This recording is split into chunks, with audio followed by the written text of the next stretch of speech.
भसीन साहब, स्वागत है आपका। निफ्टी सलाम ठोक रहा है 350 अंक ऊपर 14,633 और निफ्टी बैंक 1235 अंक ऊपर 34,323। बताइए क्या राय बाजार के बारे में और क्या आप यहां पर एडवाइस करेंगे कि हमारे दर्शक और ट्रेडर्स करें? तो देखिए, बाजार का रुख तो आपको दिख ही रहा है। There is huge amount of demand and the budget has set the cat amongst the pigeon, so everyone who is left out is now joining in. But after such a big move, Shailendra ji, you have to be cautious and keep your trading positions hedged. So I would say be little watchful on some of the banks. They have run up quite a bit and take some profit of that, but be invested because pharma, IT are looking very good. And just to give you an update, मैंने आपको कल डीवीज का था, वो आज 3580 हो गया, जो 3400 का कल भाव था। सन फार्मा आज आउट परफॉर्म किया है, 585.90 वाला 614। तो फार्मा में बने रही है। I am very bullish on pharma. और HCL टेक एक और मेरा टॉप पिक था। अब आप कहें तो मैं बाय दूं, लेकिन these are again two stocks which I think can outperform from here. Okay, definitely sir, please go ahead. Hello दोस्तों, अगर आप अपना पैसा शेयर मार्केट में इन्वेस्ट करके लाखों रुपए कमाना चाहते हैं तो आज ही आप स्टॉक के साथ जुड़कर अपना डीमैट अकाउंट आप बिल्कुल फ्री में ओपन कर सकते हैं, जहां पर आपका ब्रोकरेज चार्जेस बिल्कुल ना के बराबर लगता है। ब्रोकरेज लगता है तो सिर्फ इंट्राडे ट्रेड में, वह भी सिर्फ 20 रुपए। तो आज ही आप स्टॉक के साथ में जुड़ सकते हैं, लिंक डिस्क्रिप्शन में है, क्लिक करें और अकाउंट ओपन। बताइए आपके आज की रेट कौन से होंगे? एक अपडेट भी दे दूं सर आपको। लुपिन मैंने 1022-23 में दिलाया था, 1038 हो गया। इंट्राडे ट्रेडर वहां बुक कर सकता है, ये 1 बजे दिया था। और 44 रुपए पे मैंने कैनरा बैंक दिलाया था, वो 149.50 हिट कर गया, तो वहां पे भी प्रॉफिट इंट्राडे ट्रेडर बुक कर सकता है। अब सर मेरे को लेने में है Reliance. I think the underperformance is maybe coming to an end. It has held this 1865-70 for a long time. 1910-12 में लीजिए। 1800 आज का स्टॉप लॉस 1875 है।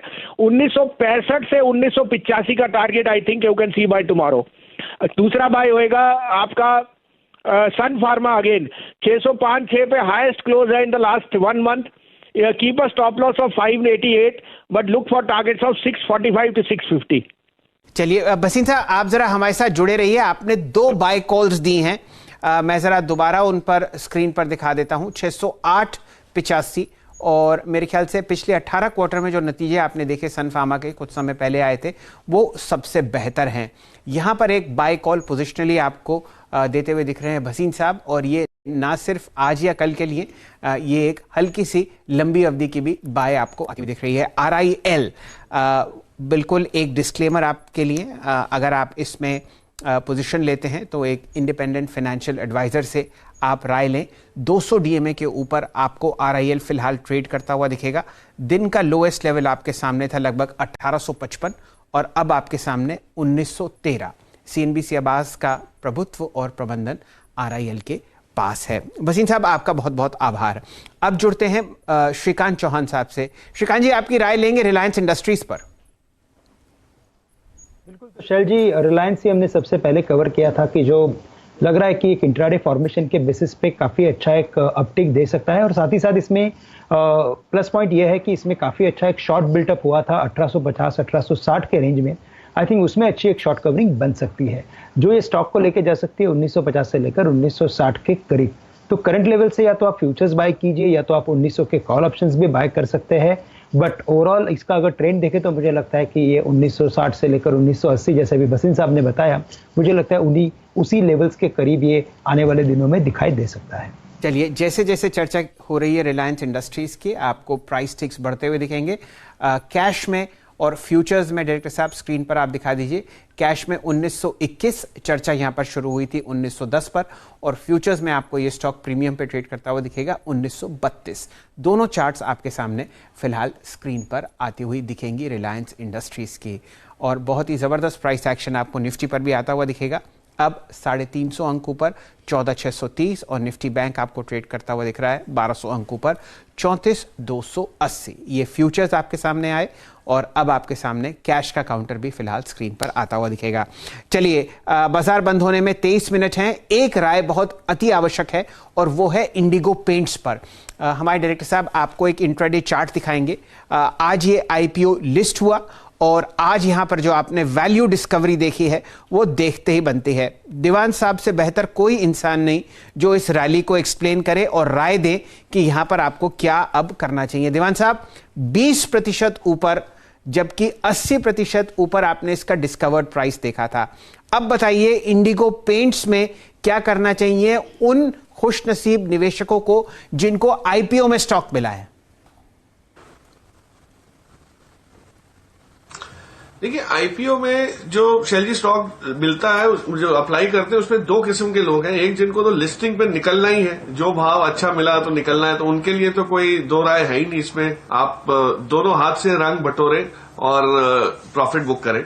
बट जो लॉन्ग टर्म इन्वेस्टर हैं उनके लिए एक विकल्प ये है कि आज ना निकले और इसको आप अपने लॉन्ग टर्म पोर्टफोलियो में रखें। और इसमें ये जो मोमेंटम आया है, इससे ये साफ जाहिर है कि डिमांड सेकेंडरी साइड पे भी इसकी इतनी ज्यादा है इस स्टॉक की, क्योंकि लोग एशियन पेंट, बर्जर पेंट, जो ये सारे जो पेंट की कंपनीज हैं जो महंगी है थोड़ी सी, और ये भी महंगी है, वहां से निकल के हो सकता है इसकी परफॉर्मेंस अच्छी होने के कारण इसमें भी एलोकेशन बढ़ाए इंस्टीट्यूशनल लेवल पे।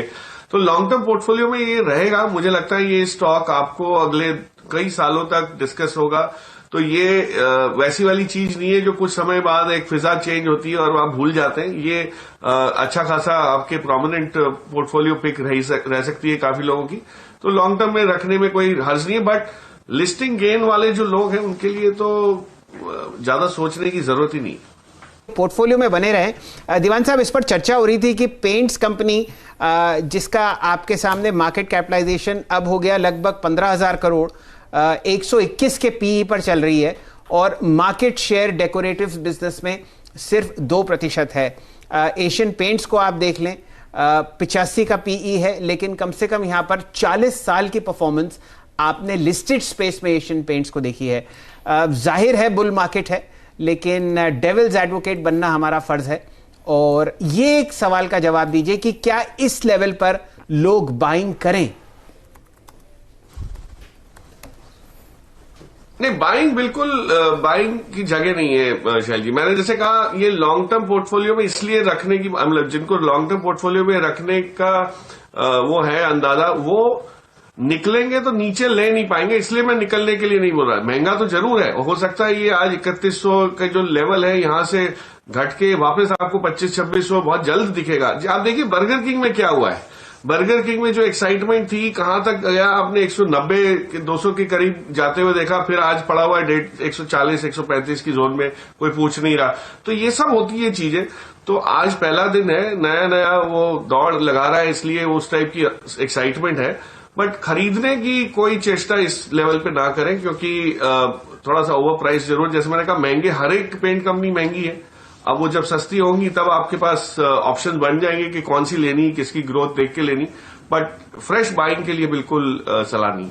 अभी नई खरीदारी से बची है इस स्टॉक पे। मीनवाइल टाटा मोटर्स का वो ट्रेड, निफ्टी का नवाब टाटा मोटर्स 323 प्रिसाइसली अगर आप देखें तो फ्यूचर्स में आज हमारा कमाई का अड्डा का जो पहला स्टॉक था वो था Tata Motors. It's doing well. CLSA का सुमित टारगेट था क्या 290 का ना, बेस्ट केस 290 बेस्ट केस 10% अगर देखें अपसाइड है वहां से।